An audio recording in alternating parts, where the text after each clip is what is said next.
UK અને ભારત સરકારની સંધિ મુજબ જેલ ટ્રાન્સફરિંગનો પહેલો કિસ્સો સામે આવ્યો છે, જેમાં યુકેમાં આડેધડ ચપ્પુના ઘા મારી મંગેતરને રહેસી નાખી હતી. સમગ્ર મામલે બ્રિટનમાં મંગેતરની હત્યા કરનારા કેદીને સુરતની જેલમાં ટ્રાન્સફર કરાયો છે. મળતી માહિતી મુજબ 2020માં આરોપી જીગુ સોરઠીએ આડેધડ ચપ્પુના ઘા મારી મંગેતરને રહેસી નાખી હતી. હત્યારાએ 21 વર્ષીય મંગેતર ભાવિનીની ક્રૂરતાપૂર્વક હત્યા કરી હતી, જેને લઈ યુકેની લેસ્ટર કોર્ટે આજીવન કેદની સજા ફટકારી હતી. આરોપીના પરિવારે ભારત જેલ ટ્રાન્સફરની મંજૂરી માંગી હતી. 4 વર્ષ બ્રિટનની જેલમાં સજા ભોગવ્યા બાદ સુરત જેલ લવાયો છે.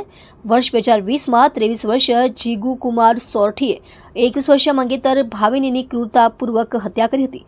સમગ્ર મામલે યુકેની લેસ્ટર કોર્ટે હત્યારાને અતિ ક્રૂર જાહેર કરી આજીવન કેદની સજા ફટકારી હતી.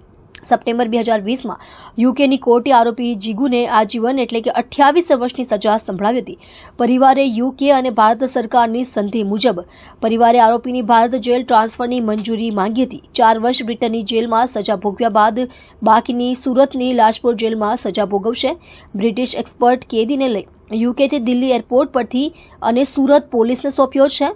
દિલ્હી એરપોર્ટ પર કેદીના આપ લઈને વિડીયોગ્રાફી અને ડોક્યુમેન્ટેશન કરાયું હતું.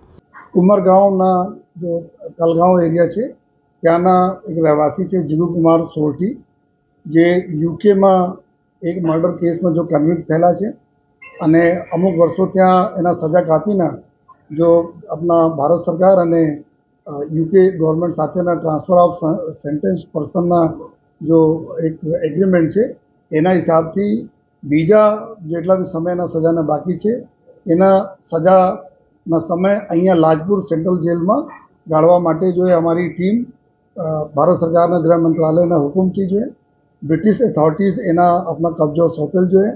અને ગઈકાલે જો એસીપી હેડક્વાર્ટર મિસ્ટર રાણા અને એની પૂરી ટીમ એના કબજા લઈને ગઈકાલે લાજપુર જેલ સુરત ખાતે જો એના ત્યાં જો સોંપેલ જોઈએ અને બાકીની જો સજાઓ છે એના અહીંયા એના વ્યતીત કરવાના રહેશે.